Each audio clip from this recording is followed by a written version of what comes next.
Today we're looking at factoring and solving trinomials. On the first one, I can note that the leading coefficient is 1, or there isn't a 1. So I'm simply just looking for the multiples, that which multiplies to be 1 and 7 and adds to be 8, the multipliers. So I write out the multipliers of 1 and 7, of which there's only 1. And of course, it adds to 8. So I now say k plus 1, k plus 7. And we are factored completely. I'm going to do the same thing in the next one. The coefficient again is 1. So now I'm looking for things that multiply to be 15 and adds to be negative 8. So multiplying to be a positive and adding to a negative means that both numbers need to be negative. And I look for the multipliers of negative 15, and I get negative 3 and negative 5, which obviously add to negative 8. And I am done. Except this is now equal to 0. So let me put each part set to 0.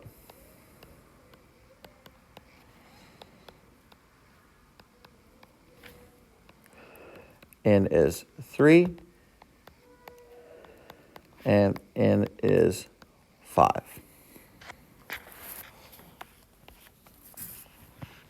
Looking at 3, again, they need to sum to be negative 10 and multiply to be 9. There's just a coefficient of 1. So I break down 9 into the numbers that multiply to be it, and I see which one could sum to be negative 10. Well, it's a negative, and this is a positive, so they both would need to be negative. And here I am at negative 1, negative 9. So C minus 1, parentheses C minus 9. Number 4 is a little different. It has a leading coefficient that is not 1. And therefore, I need to use the AC method. I need to multiply that leading coefficient times C. 4 times negative 5 gives me negative 20. I'm going to now break down negative 20 that sums to negative 19. Well, it multiplies by a negative. Therefore, one of them must be negative and sums to be a negative. So the larger absolute value would need to be the negative value. And it's right here. I now have to rewrite the equation. 4x squared plus x, or 1x. 1x and x mean the same thing. Minus 20x minus 5. I break down into two parts, and I factor each part. I take out the x, that becomes 4x plus 1.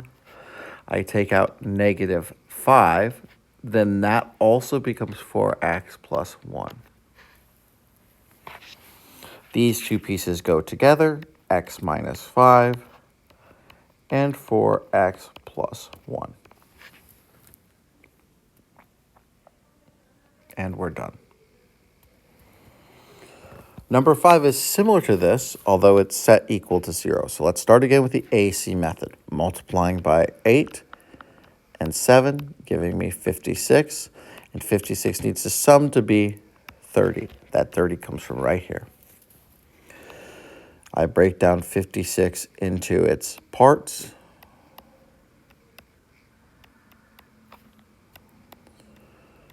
And I can see now that the ones that sum to be 30 are 2 and 28. So I rewrite the equation, 2m squared plus 2m plus 28m. Again, those are coming from right here. plus 7 equals 0. I factor each piece. I can take out 2m, leaving me with 4m plus 1. I can take out 7, leaving me 4m plus 1. I now have 2m plus 7 times 4m plus 1 equals 0. I'm going to break it into the two pieces. 2m plus 7 equals 0.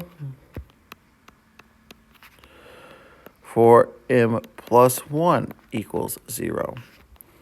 I subtract my 7. Subtract my 1.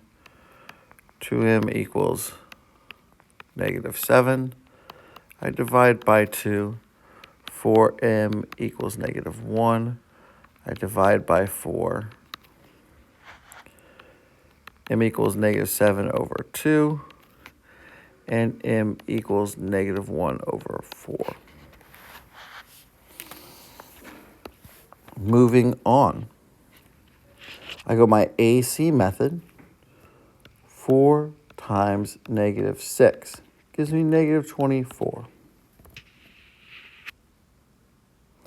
I break negative 24 down into parts that sum to be negative 5. So I say to myself, okay, one's positive and one's negative. The greater absolute value is negative.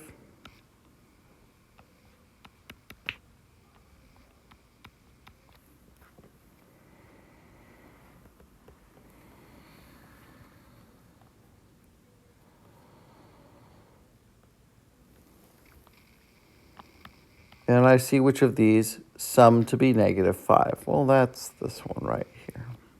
3 and negative 8. So I now say 4g squared plus 3g minus 8g minus 6. Again, I've just broken 5 down into its two pieces. I factor out the g here.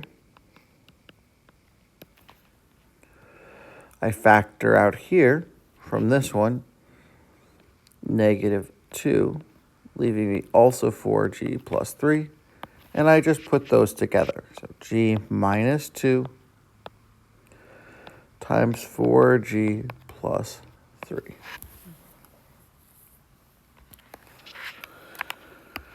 Looking at number 7, this one looks a little bit different.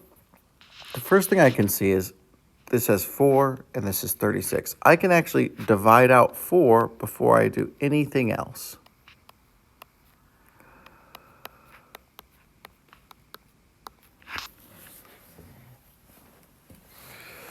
Now, this is what's called a perfect square. So x times x is 1, right? And negative 9 is, the square root of 9 is 3. So I simply just do the opposite values that will cancel out, right?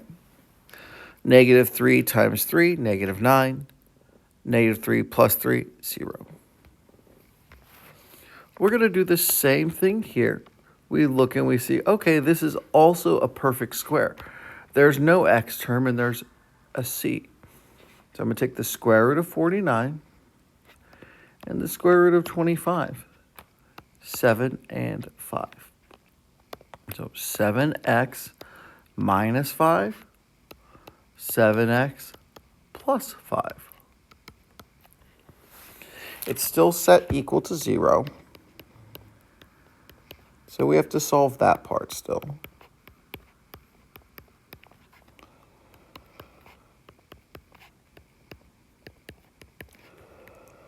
Right, and I divide by 7, I divide by 7. And I think it's easiest just to leave this as a fraction, right? It's the most correct answer. So I would leave it just like that. coming down to 9.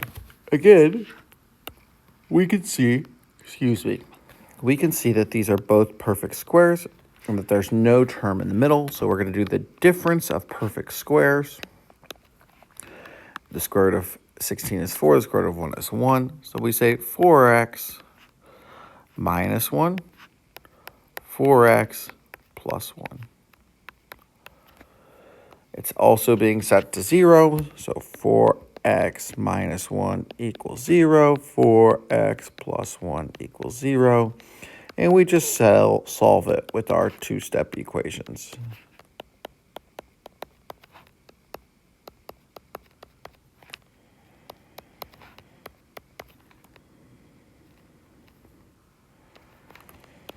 Right, x is 1/4, and x is negative 1/4, and that's that.